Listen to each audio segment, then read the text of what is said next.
Hello everyone and welcome back to another edition of the Tea Brief. Today we're going to be talking about the final round of the Club 100 2021 Championship at Bayford Meadows.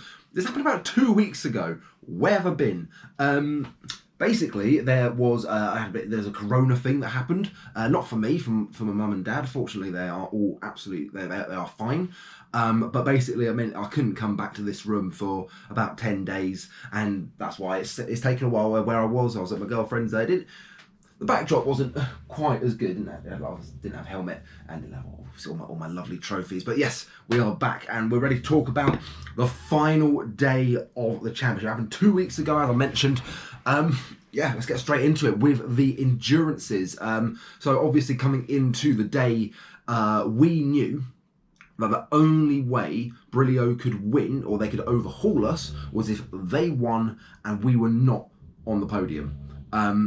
So it was literally because if they didn't win, so if they came second, for example, and we weren't on the podium, or we had a dropped round, they had less second places than we did. We'd have been drawn on first, but we would have had more second places, so we would have won. So it was literally the only way they could win it was win and us not on the podium. But we knew chances of that were probably quite slim because the last time we were at Bayford, me and Tom finished fifth thanks to Tom's brilliant qualifying, and then things just went our way that day, and Brilio were only third.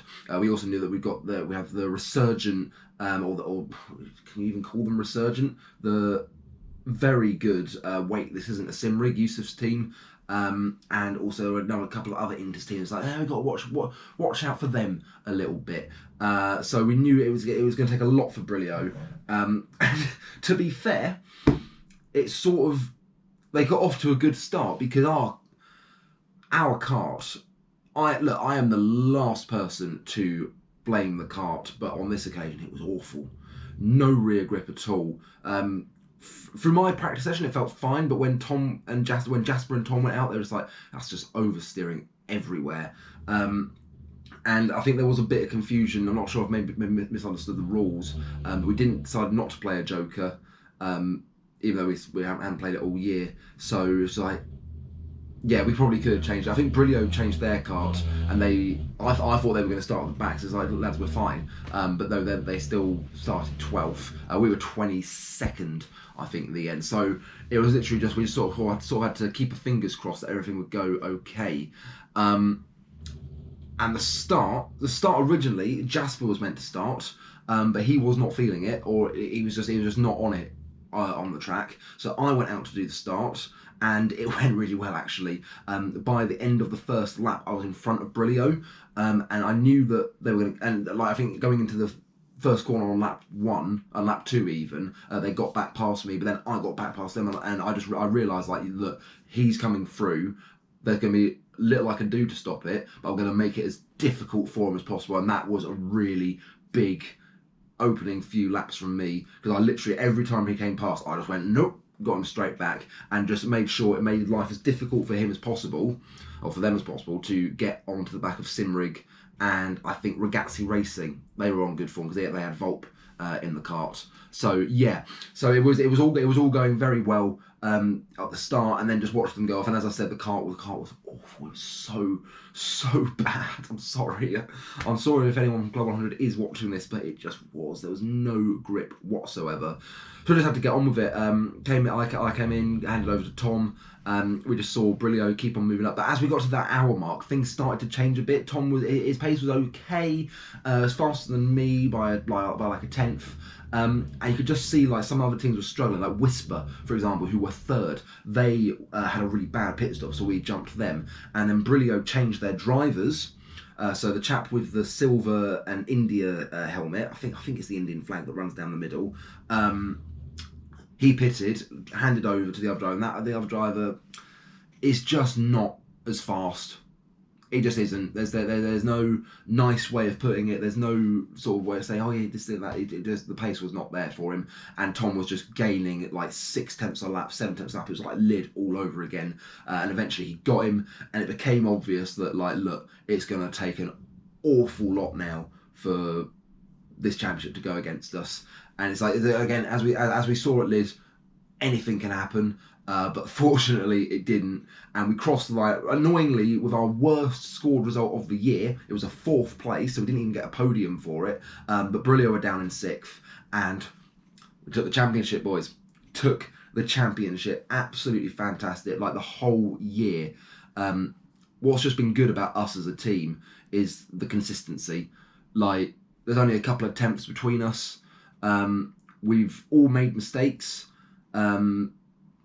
But yeah, just great, and like to come away with 3 wins, 4 second places and a 4th, amazing. And then the only race where things genuinely went wrong was Landau, which was mostly my fault, but I don't think any of us were really up to scratch that day.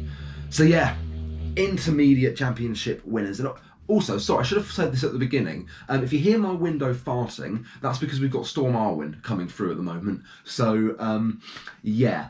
That's the thing I've got to put up with, but I think it's quite endearing just to hear it squeaking. Yeah, but yeah, so that's the endurances. Fantastic. Goal 1 for the season achieved. Goal 1 for the day achieved, because I wanted to make sure coming into the day, I wanted to make sure we went out with a bang. Get that championship win, and then go into the SB16 and have some good races in the afternoon with little going wrong.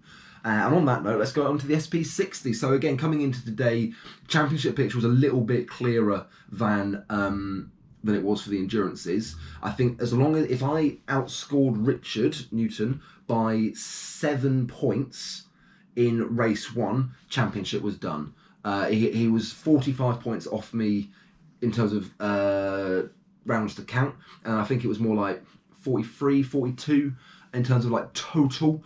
But even so, he'd have to finish. I'd have to not score in both races, and Richard would have to finish, I think, like in the top 5 in both, in order to win. So the chance of it happening were very slim. So I just wanted to make sure I had some solid results, and for the most part, I did. Qualifying went pretty well. It started annoyingly. My GoPro had to do a battery reset at the start of practice, and I just didn't have the time to undo it. I thought, oh, fuck it, who cares? I wish I'd turned it. I wish I had just got underway, pulled over, and just done it. But I want to make sure I was all clean. So it started raining as well. Ended up qualifying 12th, and there was literally, I think there was 2 tenths between me and Dickie, who was up in 5th. So you can see how close it was, and see it's like if I'd just been able to get a proper lap in, who knows where I could have been. But it could have been a handout situation, would have been great. But unfortunately, it was not. So yeah, so coming into race 1, starting 12th on the outside for Bayford, that's not the best place to start. But I got through the first corner. There was a bit of a melee, and I think it was George Watson and Steve Lindley came from. They were like near the 20s. They just went steaming down the inside, and we were up into the top 10. Shut up. Into the top 10 by turn 1. Going into turn 2, I got given a penalty. On lap 2, I got given a penalty for what I found out later on was a forcing driver wide in turn 2. Apparently I forced 2 drivers off the track. You know what I said? I'm the last person to blame the kart for problems. I'm also the last person to have a go at the observers and the stewards. I'm not going to have a go at all, but I feel that the best way I could put it is that the chap who was doing the observing must have given that as a proper by-the-book penalty, because I'm sorry, look, yes, if I force 2 people off the track when we're fighting, yes, fine, but at the start of the race where things are a bit chaotic, surely a bit of leeway's got to be given. But I'm not gonna bang on. It is what it is. I had actually a really quiet race in race number 1. I would have finished where I started 12th. I was basically just chasing George Watson for the entire day. He was on fantastic form, it has to be said. So I finished 12th, but then that was relegated to 16th, thanks to the 4-place penalty. And so yeah, I was not happy with that. And Richard Newton, he'd started 25th, and had recovered from his injuries at Lid. he finished 19th, so the gap was only 3 points. So it was like, right, still got to get this done in race number 2. So coming into race 2, obviously starting 16th again on the wrong side of the grid for what I wanted. We got a really bad getaway, and by the time we hit turn 1, Richard was in front of me. So I thought, oh God in heaven, here we go. And then it was it was a chaotic first couple of corners. I tried to go down the inside of Richard into the left-hander after the mid straight, so you come into the really nice part of the Bayford track. But he completely shut the door. Otherwise, I was going on the grass. So I had to back out of that one. But that was probably for the best. So I went around the outside for the left-hander. I then had the inside for the next 2 right-handers, and the right-hander past the hill. Finally, a start went completely correct for me because I planted this thing on the inside and I overtook about 5 cars. I think I took the chap that took me out of Wilton, Richard, Philip Goodless, Ryan Sandel, and Tim Williams. All of them. It was great. It's on the Club 100 Facebook group. Marvellous, absolutely marvellous. I was so happy with that. And then I got Jason Bear in the next few laps. I got him down the inside into turn 1. And then I could see in the distance, I could see Garrett O'Connor, Steve Lindley, Darrell Snelling, and just a little bit further in front of them, Alex Pritchard, having a little bit of a ding-dong. I thought, you know what, this is exactly like the first race at Bayford earlier in the year. It's like, you know what, I don't need to overtake them, and I'm not going to do anything stupid. I don't want to do anything stupid, but if there's an opportunity, I'm going to take it. And obviously, last time, Stephen Jennings thought I was trying to kill him, and I ended up with 8 places worth of penalties. But this time, a different story. So I was just waiting in the wings. My cart was bang on in this last race, it has to be said. Everything was, nothing external had gone wrong. So eventually I was able to go down the inside of, who was it I went down the inside? It was Darrell, because Steve Lindley forced him wide a bit. Did he get a penalty? Did he, bugger?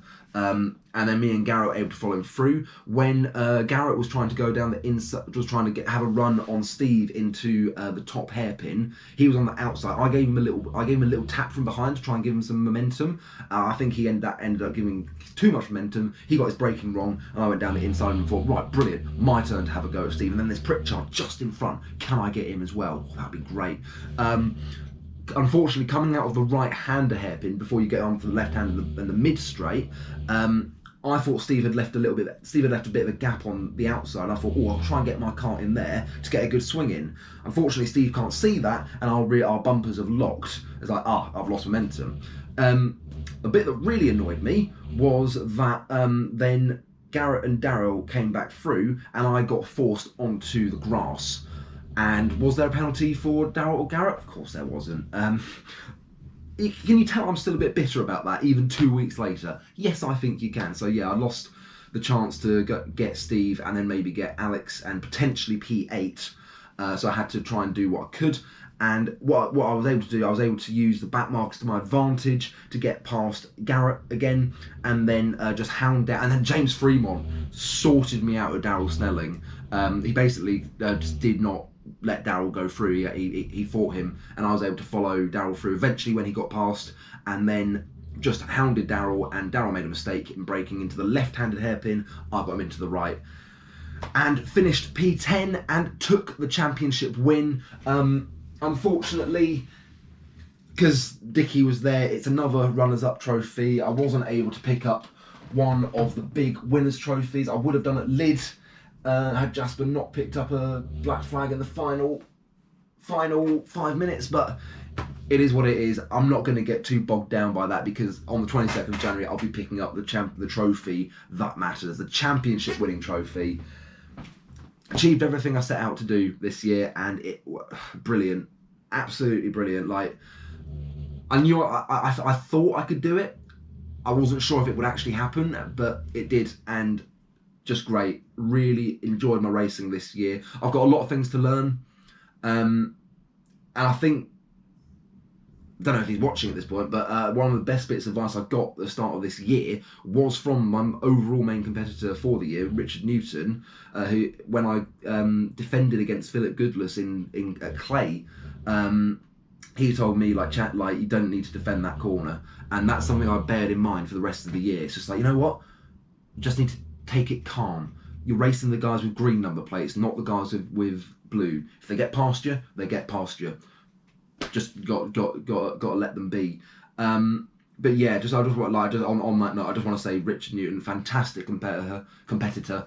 Really gave me a run for my money at the start of the year. The first 5 races, like it was anyone's game. It was a slender 11-point lead, I think, when I missed out on the Elo round, and then yeah, I think going into the second half of the season, tracks that Richard didn't know as well, particularly the 2 Bayfords and Handau. I gained a lot there. That was the big one. But there was signs of things to come at the first Bayford, and then who knows if both lids hadn't happened for Richard, this could have been a much closer championship fight than what it ultimately turned out to be.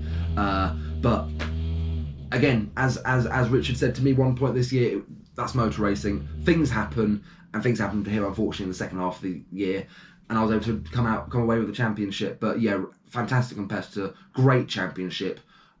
Overjoyed to have won it. Overjoyed to have won the endurance as well. Overjoyed to have brought you the tea briefs all year as well, where I just had a little ramble at the camera about what happened at the last race.